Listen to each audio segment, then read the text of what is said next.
The most dangerous fashion in history is the short-skirted girl when she's seated. You talk like a sexual predator, and to me that means you are a sexual predator. And showing parts in the body she shouldn't show. Things like that cause rape across America. It's not skirts, it's not the shorts, it's not going braless. I've raped my wife I don't know how many times. She's unconscious? She's asleep, for sure. He is speaking as if his wife is a non-human entity, as if she is a fleshlight. You are not allowed to refuse to get physical with your spouse. It's pure misogyny. There is some pedophilia vibes for sure. Why are we supposed to have like slim boyish hips and no pubic hair and baby voices? Like, yeah, there's a lot to unpack there. You make a very bold claim in your book. Mm-hmm. Hey, everybody, welcome back to the Preacher Boys podcast. I'm your host, Eric Skwarczynski. I'm a former fundamentalist who now sheds light on the dark side of the church, from the pulpit to the pews. And today I sit down with my friend and sex educator, Erica Smith. And I can assure you, you're about to get a better sex education in the next hour or so than I ever got growing up in an independent fundamental Baptist school. We talk about the lies that young women are taught about virginity, the difference between attraction and objectification. I even unearthed Pastor Jack Hyles' sermon on how mini skirts cause rape and how to react to that. We talk about improving sexual communication with your spouse, myths about sex toys and vibrators, and so much more. This is going to be a very practical and insightful episode for anyone at any point in their sexual journey, particularly, though, for those of you who are recovering from purity culture. I know you're really going to enjoy this episode. Be sure to grab a copy of Erica's book, The Purity Culture Recovery Guide, and give it a read. It's a worthy addition to anyone's shelf. Let's go ahead and get into today's episode with Erica Smith.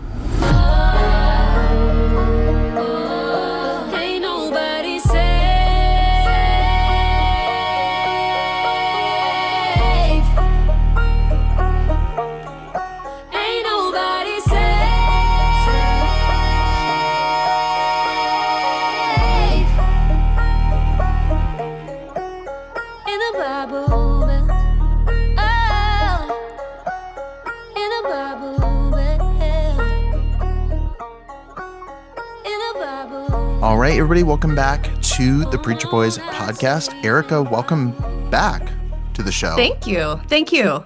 I had such a great time talking to you before. I'm glad you invited me back. I don't know if you're an overthinker like me, but sometimes I reach back out to past guests and I'm like, I hope they had as good a time as I did the last time that we talked. No, I do remember really enjoying our conversation. And then when you reshare clips of it sometimes, I'm like, yeah, we had a great chat. I was glad you said that before we hit record, because sometimes I feel like people get irritated when they're like, I don't look like I did 6 months ago, or I changed my perspective. Why would you share this clip? Or like, this is dated.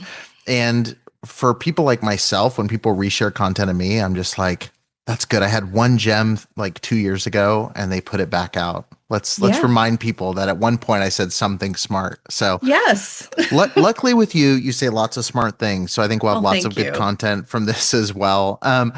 First and foremost, let's just dive right into it.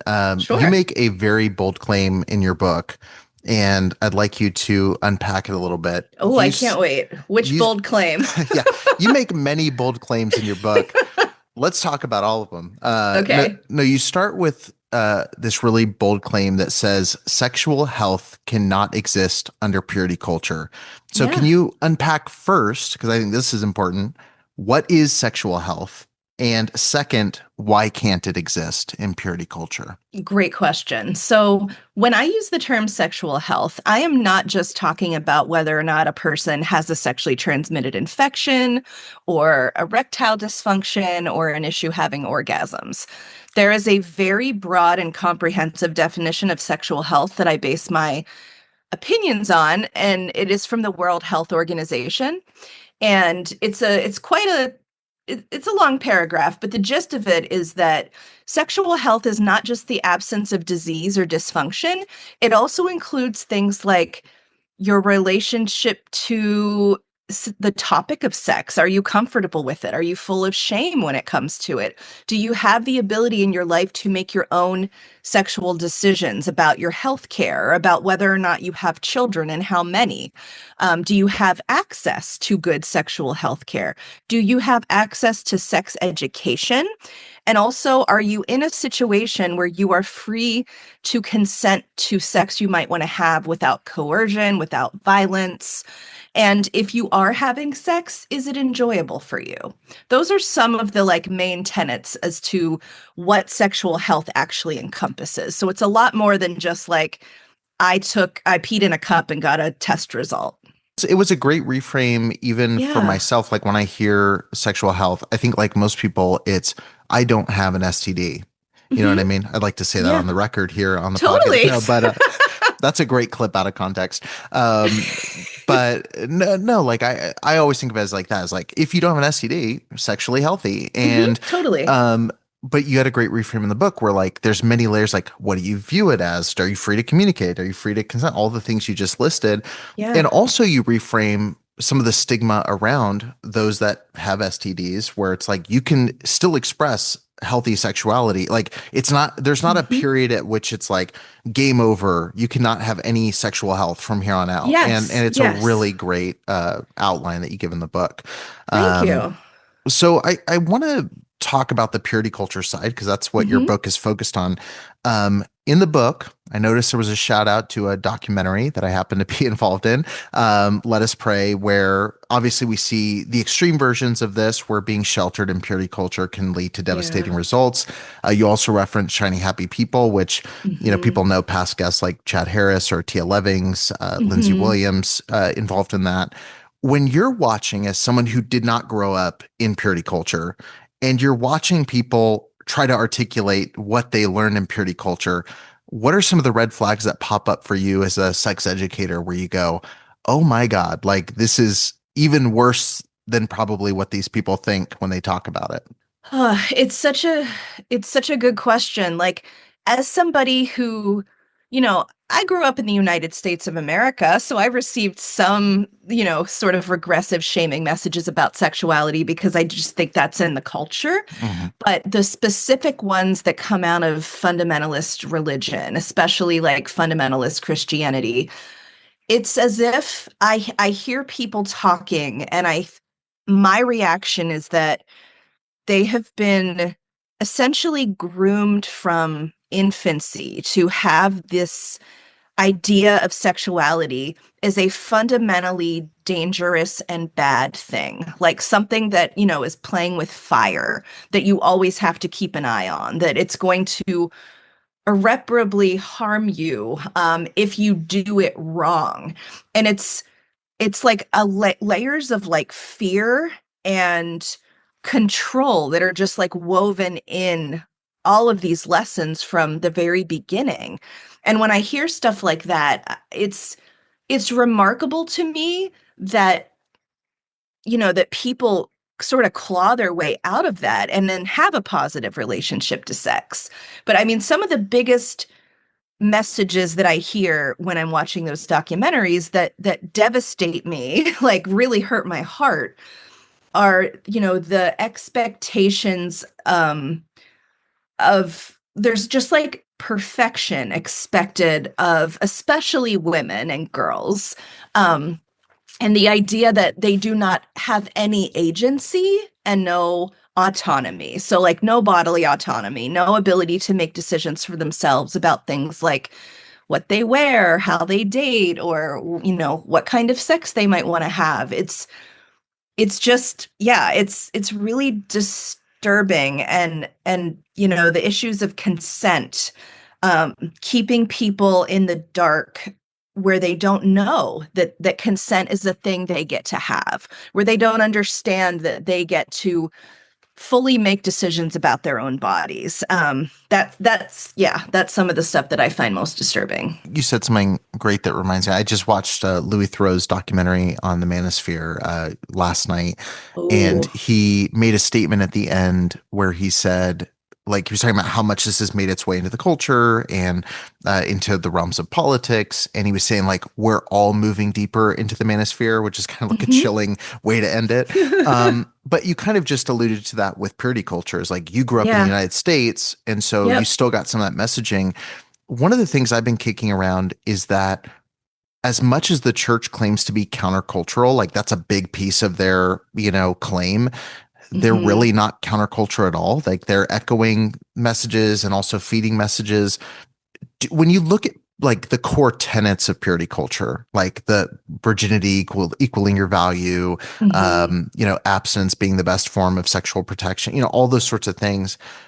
As someone who is on the outside, are you just going like, yeah, that's the same cultural messages kind of everybody's getting, but with a Christian layer on it? Do you think that the religious side is influencing the culture? Like, what's the chicken and the egg kind of thing Yeah, there? that's another great question. So when I say that like purity culture it's not unique to Christianity. It's found in all major world religions, but also the United States was founded by folks that were bringing European Christian ideals about sexual behavior with them. They had pretty rigid ideas about gender roles and pretty rigid ideas about sexual behavior. And they were horrified by the sexual behavior of some of the indigenous people that were already here. They wrote letters back home about it. They thought that like these people are having sex for pleasure, and the women are quote unquote libidinous. They're doing things that we associate with maleness. So there's always been those values that like the country was founded on. And the values of purity culture are from patriarchy. And we live under patriarchy in the United States. And so a lot of the expectations about how men act, how women act, they are not just found in churches, but they're broader across culture. Like if you've ever heard a woman be called a slut shaming, that's not unique to Christian purity culture. It's around us in the United States. If you've ever heard anyone talk about trying to prosecute a rape case or even like trying to bring a rapist to justice. There's all the questions of, well, what was she wearing and what was she doing and how was she behaving inappropriately and tempting him? I hear of people being shamed in medical situations about their sexual behavior. There's a sexual double standard that's pretty broad. Like men are expected to have sexual partners and to seek sexual exploration. And if women do the same, there are a whole litany of words that we call them. So when I say purity culture is all around us, those are the things I'm referring to. And then you can also bring in the fact that in the 1990s, in the early 1990s, there was a big push from the Southern Baptist Convention and the True Love Waits folks to get sexual abstinence messaging into high schools and into the lives of a lot of teenagers. And so you were getting Christian messaging about sexuality and sexual values in public high schools that were supposed to be non-religious.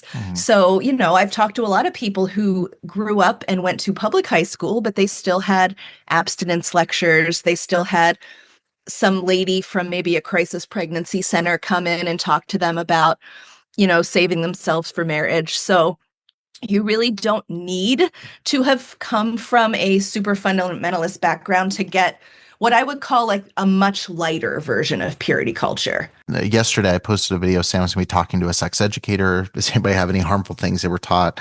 And then got so many responses. And it was like, oh, we could do sex education Saturday for about a month. And we Oh could my probably gosh, get through all yeah. these. Wink, wink, maybe. No, I would collab with you. Sure.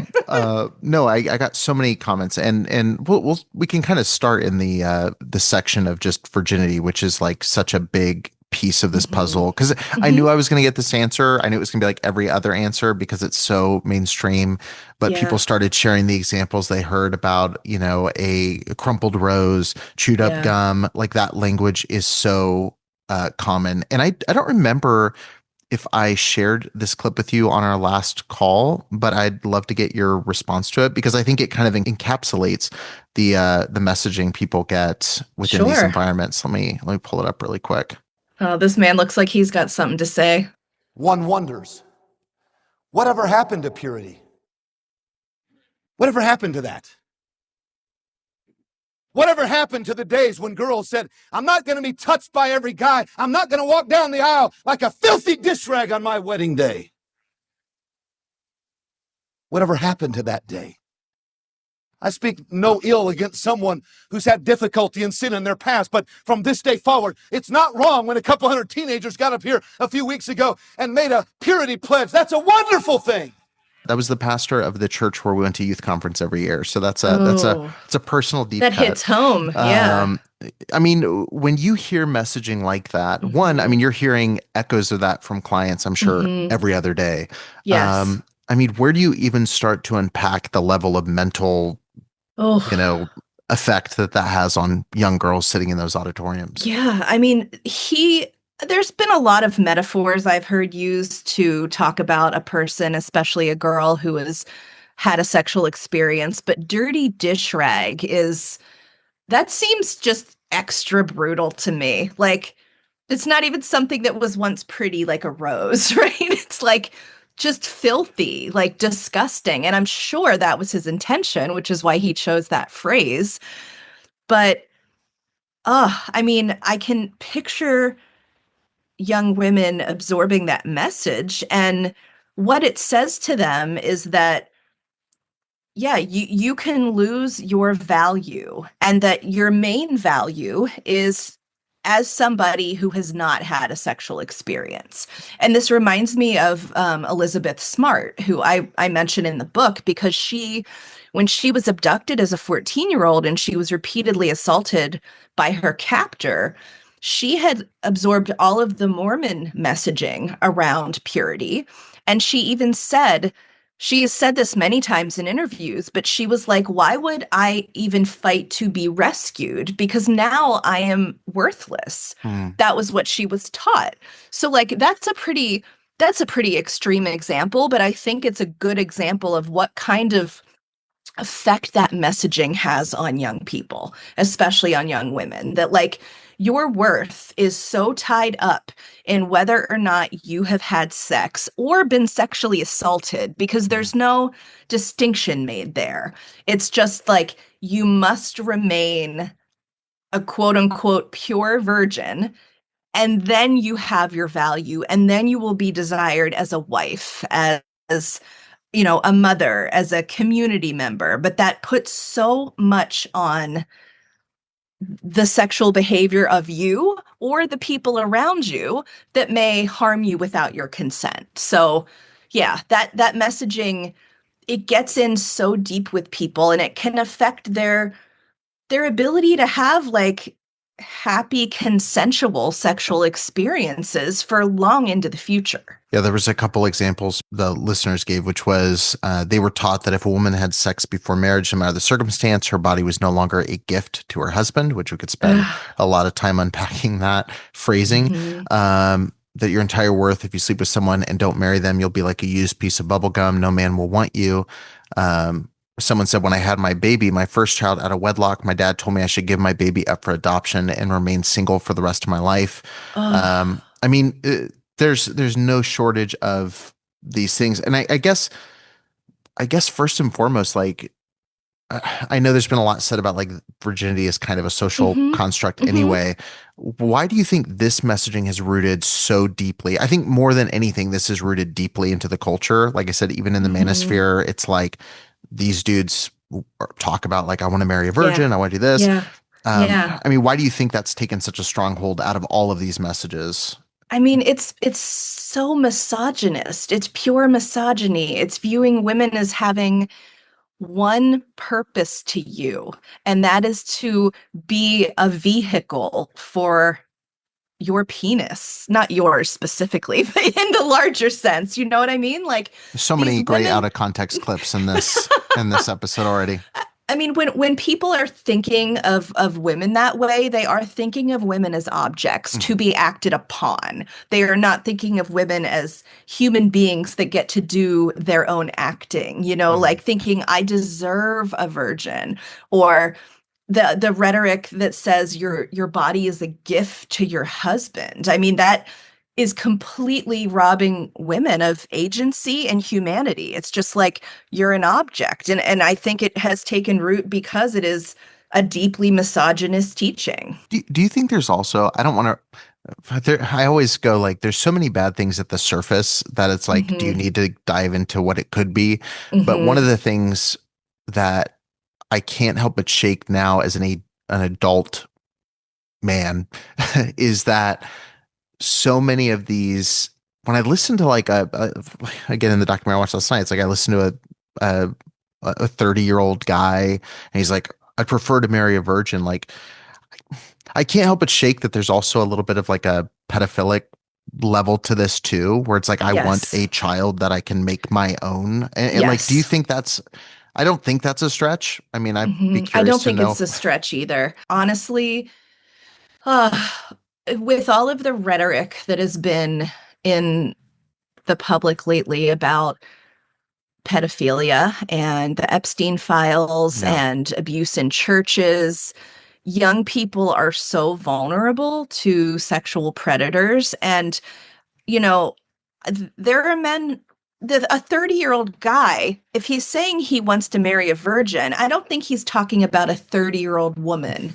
who has No, never had a sexual experience, you know? I'm not a betting man, but I would say that's probably true. Yeah. Yeah, I don't think he's probably talking about that. He wants a young woman, and a young woman is more likely to have not had a sexual experience. So yeah, it also brings in for me the thought about that some men, it, they want someone they can mold. You know, they're not looking Yeah. for equal partners. They're not looking for a woman who is gonna like, join them in some sort of like we're mutually creating this relationship together. Mhm. Like they want to lead and to take a young woman who's very impressionable. And yeah, I think you are not at all off with the idea that there is some pedophilia vibes for sure. Yeah. Well, and I think even the aesthetics that's pushed for, I mean, Tia talks about the funny baby voice, which, Oh yeah. it's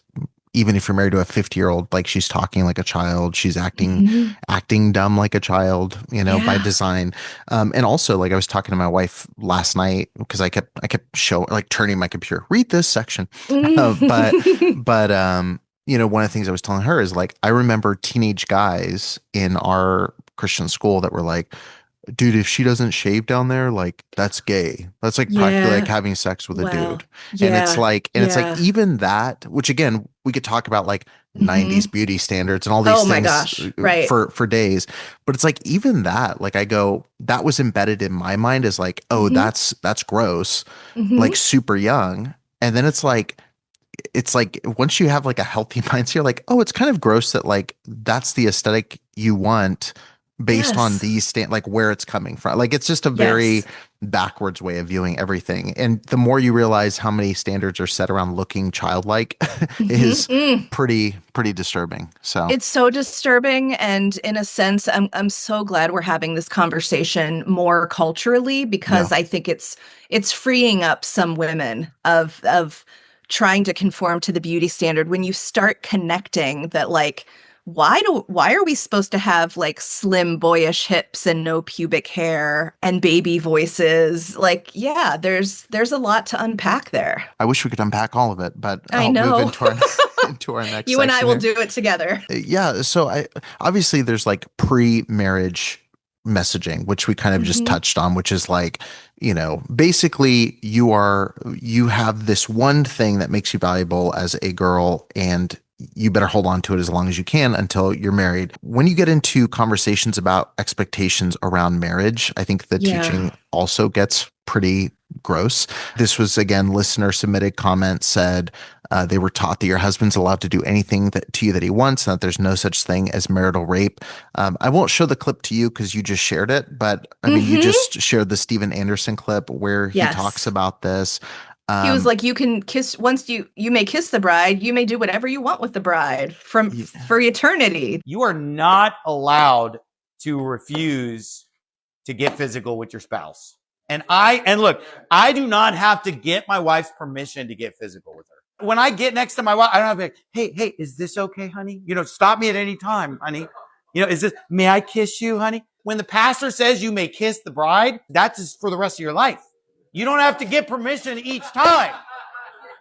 You may kiss the bride is like an ongoing permission. And you may do everything else with the bride too for the rest of your life. But we have a bunch of weird little feminist preachers out there. They're like, oh, it's marital rape. And blah, blah, blah. When I was born in 1981, this did not exist in America and did not exist in Germany. And I didn't check the other 200 countries. But the point is that these pastors that are independent, fundamental, King James Bible believing pastors are preaching something behind their pulpits that even the world didn't even recognize until 25 years ago. And then there was another clip I was going to share as well. This is from Andrew Wilson. I don't know if he's ever came on your radar at all.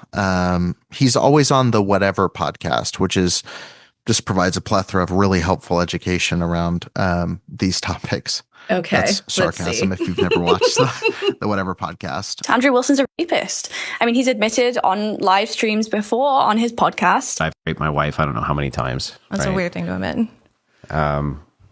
No, I'm fine with it. Like, You're fine saying that you've raped your wife? Yeah, if you think that me rolling over in the morning and she's asleep and waking her up with sex is rape, Well, then I'm fine with it. She's unconscious?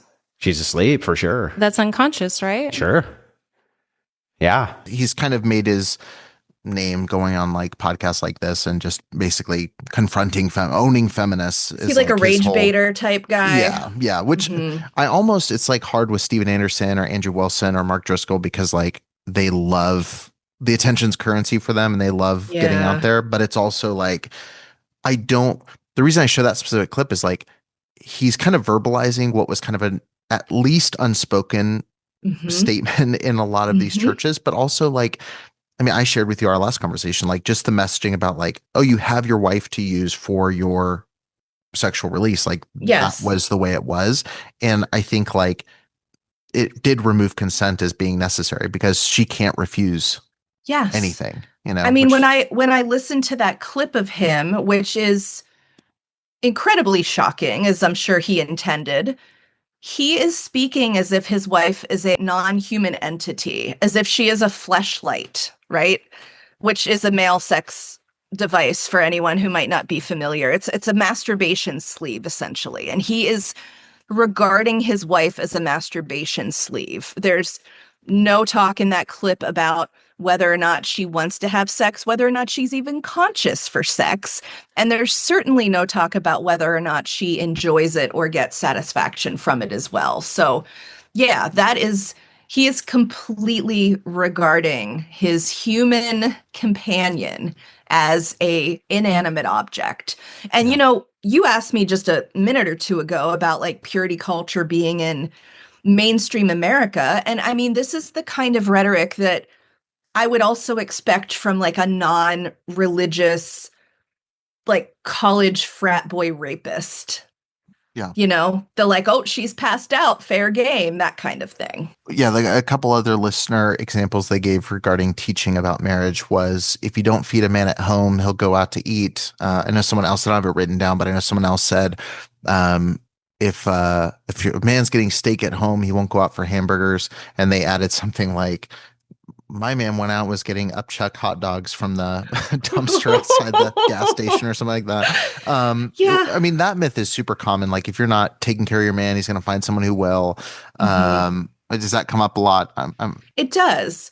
It comes up in several ways. In the like, if you're not giving your husband the enough sex according to James Dobson, or maybe according to the pastor in your own life, if you're not giving your man enough sex, I've heard that he will go out and look for it elsewhere, or he will turn to pornography. But either way, both of those things fall back on the wife. Yes. Yeah. She's responsible for the actions of the man, which I'll dive deeper into in a second. Someone put specific time frame on this. Someone said they were taught that a man needs sex every 72 hours. If we fail, he cheats or becomes addicted to porn. It's our fault. Yeah. Let me ask you this actually, because this is kind of a curiosity that again, me and my wife were talking about. there's a lot of people that have told us, because people love to give marriage advice, and there's a lot of people unsolicited, perhaps unsolicited always. We always say like we're very happy. We feel like this has been an area for us that like we hear horror stories and we're like, thank goodness that we've like worked through things together and like don't have many horror stories, which is great. Good. But we had a lot of people that will say similar things like, if you don't do it enough, he's going to go out. But also there's a lot of people who assign sexual health in a marriage to how often and frequent it is. I'm curious your perspective on this, because I really don't know. Like, is there a golden number where it's like, if you're not having sex more than 3 times a week, like you're in a dry patch and your marriage is in trouble or your relationship's in trouble? And what's your thoughts on that? I'm curious to know. I'm so glad you asked, because I have a lot to say on this topic. As a sexuality professional and someone who has familiarized herself with research around this, there is no standard that works for all couples or that all couples should be striving toward. Research out there shows that, and again, I don't want anyone to take this as a mandate, but couples that have sex once a week are generally happy, and couples who have sex more frequently than that frequency has no effect on their happiness together. So those are things that I, can back up with research, but based on, this idea of how frequent should sex be for a couple, it is so individual to the two people in the marriage. And it's like whatever works for both of you. I think it can be really harmful when we try to hit arbitrary goals. I've worked with a lot of women who have actually said to me, like, I had sex 3 times a week, every single week for 20 years, whether I wanted to or not. And I'm astounded when I hear that, honestly. That is, to me, a lot of sex. Like 3 times a week, that's like the sex that I would expect like 25-year-olds to be having together. Yeah. And so I think there comes a point where if we're reaching for an arbitrary number because we've been told that's what the sexual frequency should be, that we're actually causing some harm in the marriage. We're going to cause some harm in the relationship. It should much more be based on what works for both of you. There are couples that go months without having sex, but if the sex you're having is really good, that is the more important measure. Yeah. Are you both satisfied? So say you only have sex once a month or twice a month, like that can be so healthy. Is the sex good for both people is the better measure. Yeah. Yeah. Because a lot of time the advice is like, if you guys are struggling, like just put it on the calendar and I'm sure you've heard variations of this, like put it on the calendar, make an appointment. You're going to do it this way, and next thing you know, you're a few minutes in and oh, you're enjoying it. And it's like this, and I'm sure there's some scenario in which that might be helpful. That actually is, I will say that some of the best advice that sex educators and therapists give is about scheduling sex. Like it's perfectly fine to schedule sex if it's not happening organically. People are busy, jobs, kids, all kinds of stuff. But it shouldn't, you can schedule sex and have a great time with it, but it still shouldn't be like we have to put it on the calendar X amount of times a week. There was my curious question for myself. Sure. Because that is such a common one, and it's like it's one of those ones we were talking about where it's like, not to go too deep into our own private life, but it's one of those things where like you go through a period like, we aren't doing it every day. Is our marriage, and it's like, and then you start talking, you're like, well, are you happy? Did you enjoy the last time? Are you okay? Yeah. Oh yeah, we're great. Yes. So it's like maybe the people we know whose marriage is not great that are saying you need to be hitting this quota probably isn't our gold standard. Another couple's quota need not be your quota. It's really about like, are the two of you satisfied? Are you having a good time? Is the sex good when you have it? Yeah. Well, I want to go into the responsibility a little bit deeper that's put on women. And there's another question I have that's like a personal curiosity of like how you define this. I guess I'll start here. So when we talk about like women causing men to stumble, women causing men to lust, or men being predatory, and like the verse that gets thrown out, like it's better pluck out your own eye than to burn and lust and all these sorts of things. One of the things that I'm curious to get your definition on is what is the difference between objectifying women or Mhm. objectifying anyone? I guess this could go with either way. What's the difference between objectifying and just sexually desiring somebody? Because, Yeah. or is there, I mean, because that's the part for me that I get annoyed with people that leave fundamentalism is like, there's some people that go like I'm super feminist now. And like, if you even express that a woman is hot or sexy, it's like, oh, Mhm. you're an objectifying, Mm. sexist, Mhm. misogynist. Mhm. And it's like, no, I might just be a heterosexual male that Yeah, finds you have someone eyes. attractive, It's like, sorry. Yeah. But also on the other hand, like there are certainly situations where I'm out with dudes and it gets like creepy where they're like, oh, dude, like look at and Mhm. Mhm. it's almost like you know it when you see it, but it's like hard Yes. to define like where does like the normal sexual attraction like, oh, look at her or look at him versus like I'm doing something that is like very weird and like Yeah. objectification in a very unhealthy way. This is something that comes up a lot when I work with men. And I have worked with a lot of men who were so conditioned by purity culture to not experience sexual desire, aka lust, Yeah. that they're terrified of their own desire. And I'd like to emphasize that finding other people attractive is natural. It is how we are wired. There's even the science behind it. It's hard to pinpoint like why we're attracted to people exactly, or like it's not something that's under our control. Is the observation that somebody is attractive or a desire we feel for them. But what is under our control is how we act about it. So that to me is the difference. And I say this as a woman, I'm attracted to all kinds of people. I'm a queer woman. I'm attracted to men, women, like lots of people. And I can recognize immediately that I am flagging someone as attractive. And to me, that's not objectification. Even if I see them and I think, damn, yes, like that's still not objectification. It would become objectification if I make it their problem. If I say something to them, if I take away their agency and their ability to consent to being involved in it for some reason. So, Yeah. like, if you spot a hot woman who's jogging down the street and you have eyes and you think, damn, that is not a terrible thing. It's a terrible thing if you roll down your car window and say something And yell, disgusting to her. damn. Right. Not good. It's like we all, not everyone, because I know there are different levels of asexuality, and some people do not Sure. look at someone and immediately register a desire, which is just a natural variation on being human. But for many of us, we can.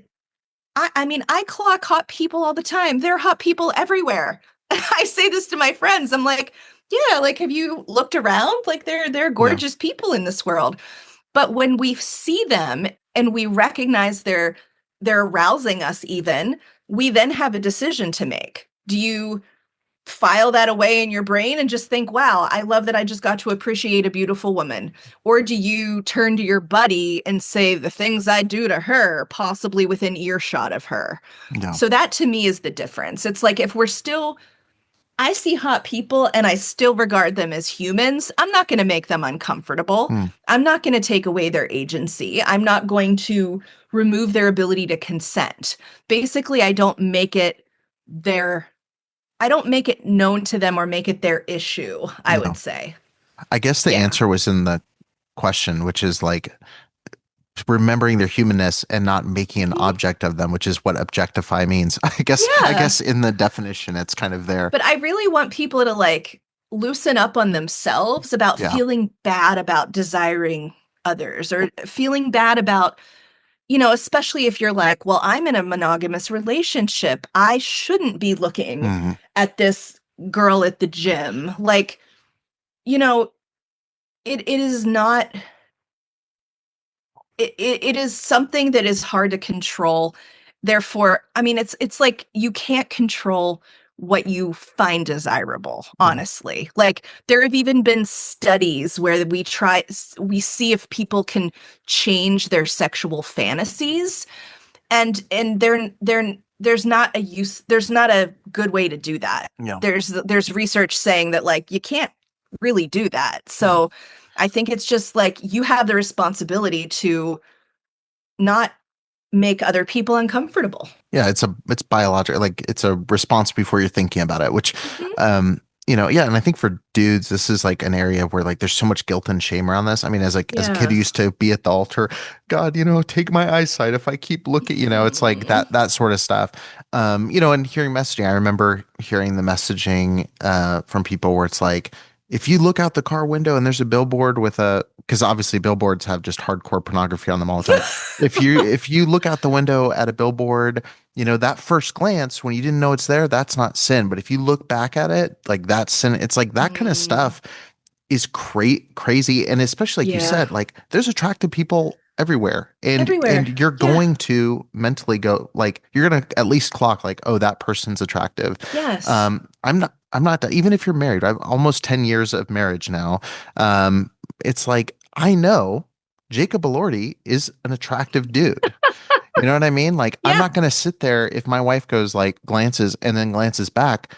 I get it. It's Jacob Elordi. But like, I also am not threatened that she's like going to go find Jacob Elordi. No. You know what I mean? Like right. there's some level of trust there, the same way if I clock somebody like in a healthy relationship, she's not going like, oh, there's other people in this world. You know what I mean? This is a huge, ending situation here. I mean, I even like to reframe it as like, to me, it's a joyful part of being human. Like I appreciate beauty in nature. I appreciate sunsets. I appreciate the ocean. I can certainly appreciate if a hot person smiles at me at the coffee shop. It's just like, that to me is a natural part of the beauty of being alive. Yeah. And I do think that, it doesn't have to feel like such a heavy weight on us, or that we are doing something bad or shameful by finding others attractive. I honestly think that, especially in our younger years, when we're looking around, like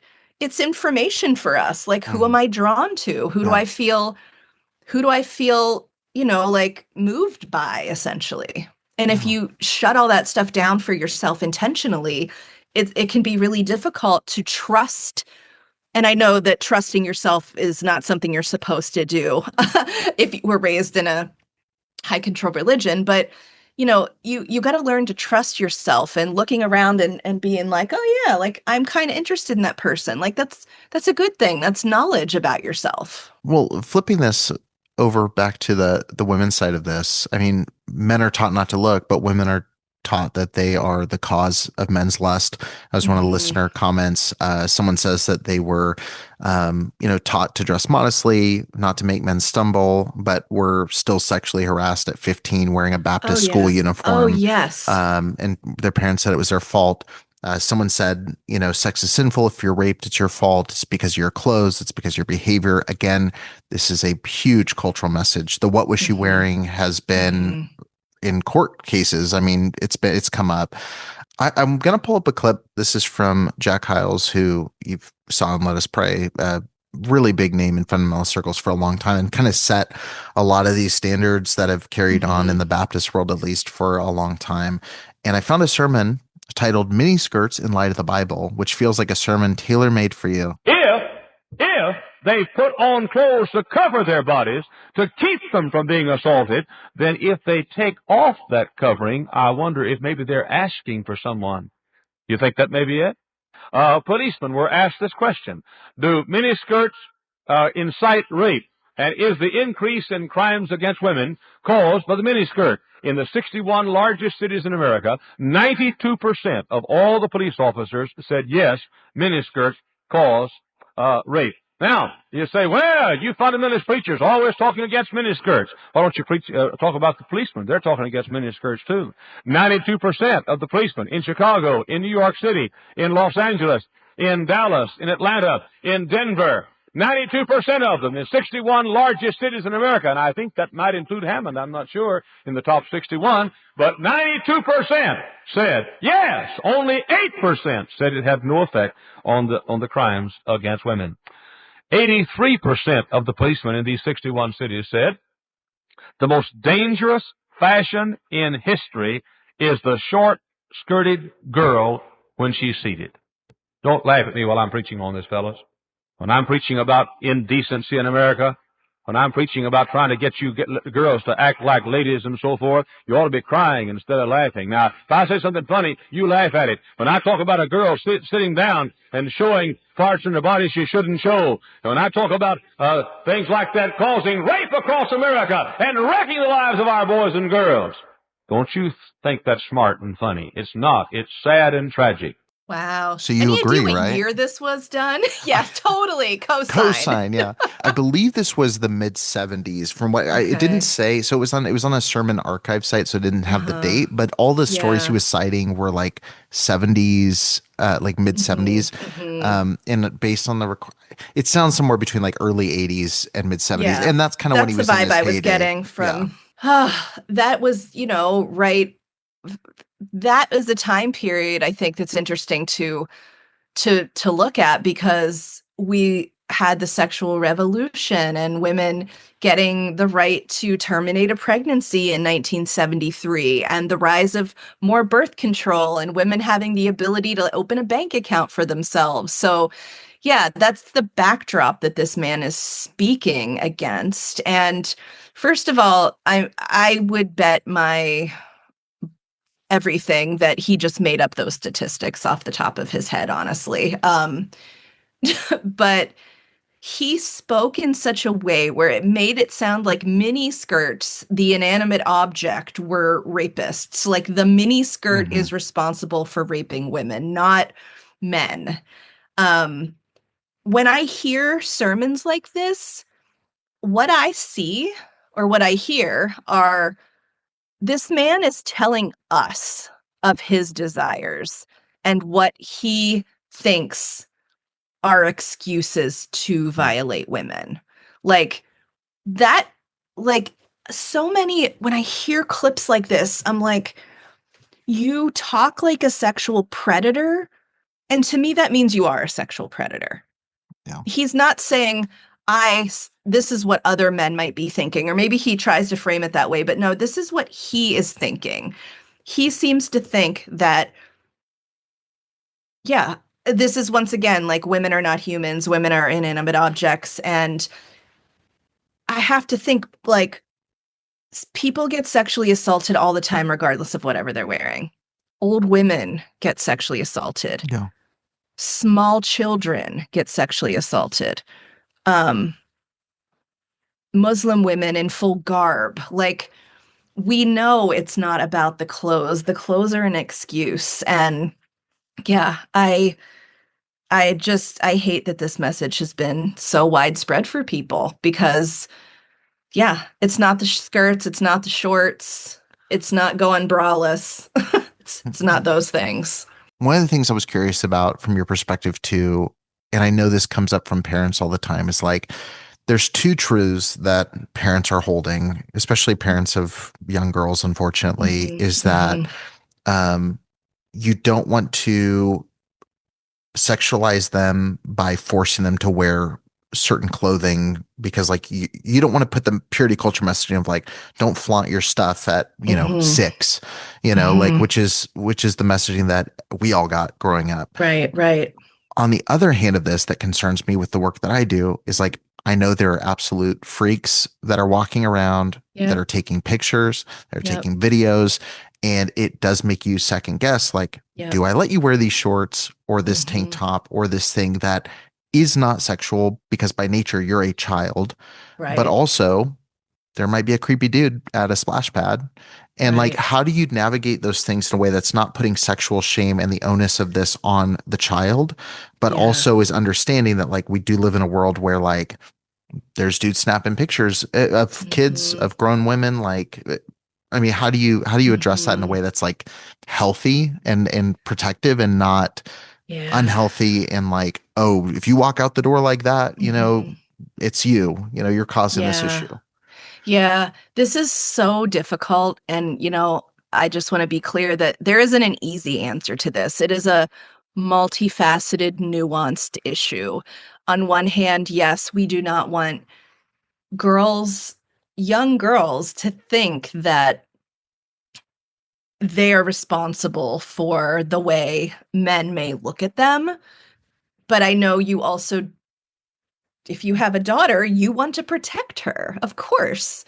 I think that this is where, for me, like sex education at a young age comes in. And I want to be clear for any listener. When I say sex education at a young age, when you were a child, it is not teaching you about how to have sex or the details of the sex act. It is teaching you things like your body belongs to you, teaching your kids about stranger danger, teaching your kids, hey, we don't keep secrets. So if an adult ever asks you to keep a secret, you don't do that. Mhm. Or if an adult asks you for your help, that's also a red flag. Like, adults aren't going to ask kids for help. So I think there's some situational awareness that should be taught to young children. Like, and also, as a parent, situational awareness. If you are at the splash pad with your kid and you notice a creepy man about, that's not your daughter's fault. That's the fault of the creepy man. And it would be totally within your right to say something to the creepy man. So teaching young children, regardless of their gender, that they're the bosses of their body. Nobody else gets to touch their body, with the exceptions of like your doctor, your parents who are helping you with hygiene. Like, that's a side conversation. But yeah, like, you know, when a kid goes to the pool, we're going to let them wear a bathing suit. Little kids should be allowed to wear shorts. Little kids should be allowed to wear tank tops. Not putting the shame on them means not trying to keep them covered up all the time and giving them, the freedom to make decisions about what they wear within what feels reasonable to you. And as a parent, of course, you still get the final say when you have a small child. But I do think that beyond clothing, the most important issue is giving your children education from a young age about consent, about strangers, about how it's so inappropriate if an adult ever asks you questions, about XYZ, or tries to take you off somewhere, or tries to take a picture of you. Like, those things are more protective for a kid than covering them up in a long skirt would ever be. Yeah. Well, it's the example I know people shared because I know this was super common. It's like your brothers are in the house, like cover up, or your I uncle's coming know. Or over, and even your dad. yeah, or your dad, like, and I love the rhetoric that I've seen lately, which is like, if you have someone come into your house where you have to tell your child to cover up, that person shouldn't be coming to your house. Yeah. It's kind of like Yeah. it's kind of a great thing, but as always, there's like a balance there of like, Mhm. what you do to protect versus what you do to like actively, bring Mhm. shame into this situation. Yeah. I know we're in the home stretch here. Mhm. I've got so many questions, but I'll try to get into this. We've talked about a lot of the problems. There's a lot of people who are now going and hopefully are picking up your book and going like, I want to start like educating myself to make up for all the things I was not educated in. And so, Mhm. again, a couple listener comments, people said, the day before marriage, I was taught sex is sinful and disgusting. Day of marriage, sex is great. Like you have to flip that Mhm. switch. They said the most harmful thing they were taught about sex is not being taught about it at all. Yeah. Someone said they figured out what sex was through the dictionary, which is probably not comprehensive sex ed. And we're seeing this even, and we're seeing this in so many levels, but first and foremost, if someone is listening to this and going, I want to take my first step into understanding sex, into educating myself, what is step one, or what is step two after the step one of buying your book? I love this question. I think that my step 2 is, if you have picked up my book, allow yourself to start at whatever point in the book feels most comfortable to you or that you're most curious about. The first couple chapters I use to sort of explain purity culture and how it can be harmful. And I do that because for two reasons. One, it's also like my book might be picked up by therapists or educators that don't know that much about purity culture, but also for people who did grow up in it. I want to reaffirm that if you're thinking, oh, it wasn't that bad, it may validate you to understand that it can be very harmful, so that what you're experiencing was legitimate. It's not just you. I would also say take your time. You're not going to learn everything about sexuality just by reading the book. I learn new things about sex and sexuality all the time, and this has been my career for 25 years now. It's the kind of topic where we can always learn about. But for the book specifically, I tried to pick out topics that people raised in purity culture tend to struggle with the most.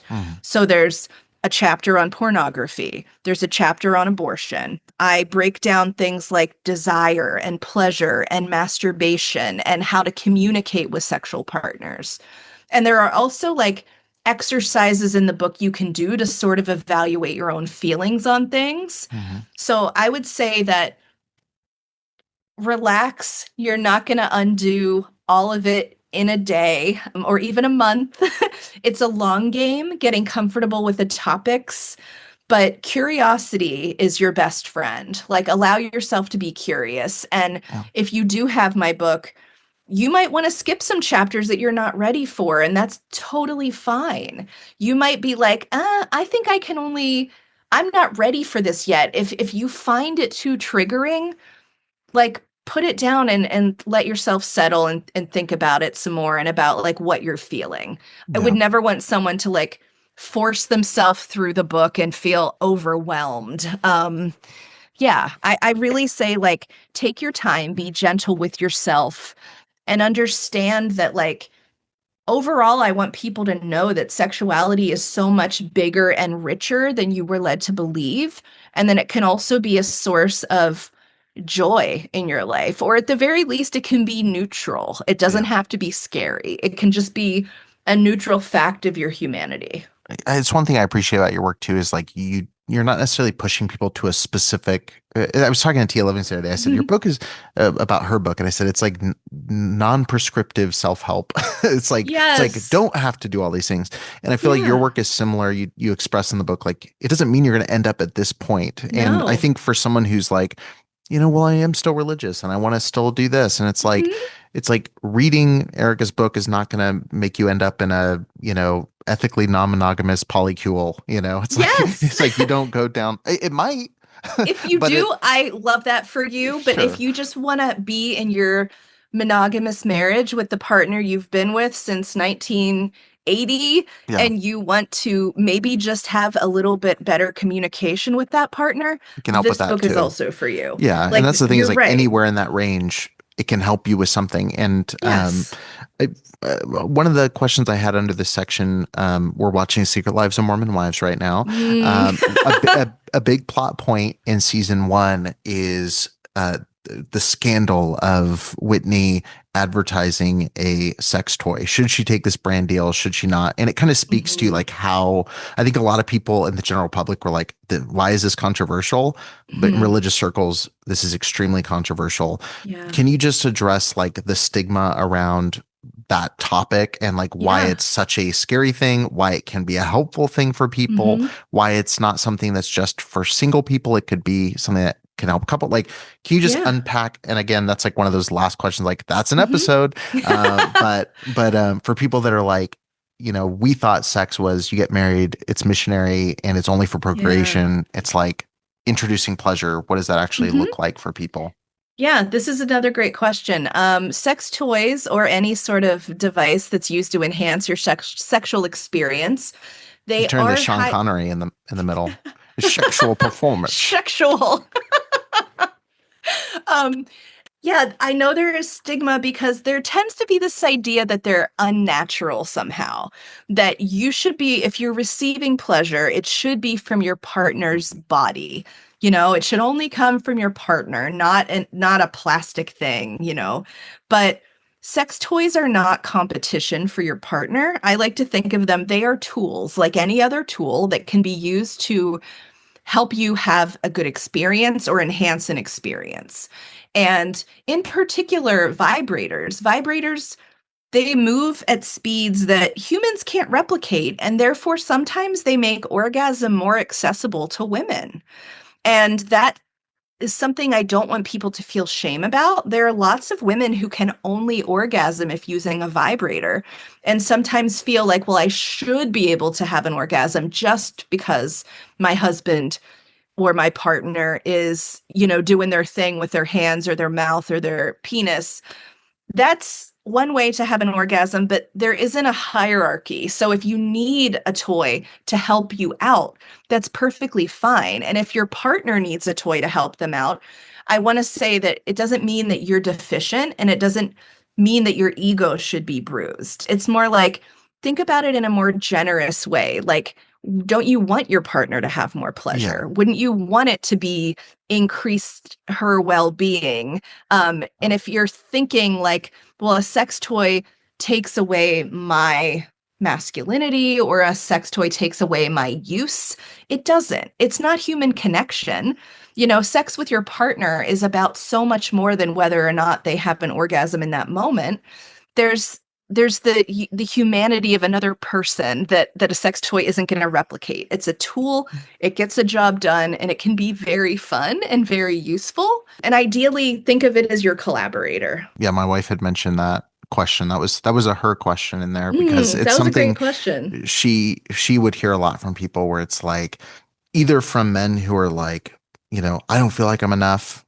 To be clear, not from me. No, but she would hear from other men where it's like the messaging she would get is like people would do something and their husband goes like offended, like, okay, well then you take care of it, and they leave, and it's like to me, I was thinking about last night, I'd never thought about it like this, but I was like, it's the same thing as like you want to be on a comfortable mattress. You want to be using soft pillows. It's like, or it's you use a another hair thing dryer because air drying your hair takes too long. Right. Not for me. It takes about 2 seconds, but no, it's like, and I think also too, another really cool thing is like part of at least for me, maybe this is something I'm projecting onto everybody's experience, but like, I think one of the most beautiful things about sexual experiences is that you're being vulnerable and showing what brings you pleasure.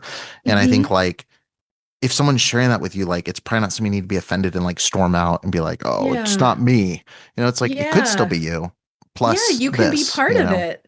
Yeah. And I think, not just in purity culture and in religion, but this is another sort of, I think, broader cultural idea is that you should be enough for your partner. And that if you use a sex toy, you're somehow there's dysfunction in your relationship, or, that all sexual pleasure should be only caused by the person you're married to. And that, to me, my personal belief is that you get to be more expansive than that. If someone's in a relationship, and this is something that happens in deconstruction with faith, where it's like, I'm questioning my faith, my partner's not.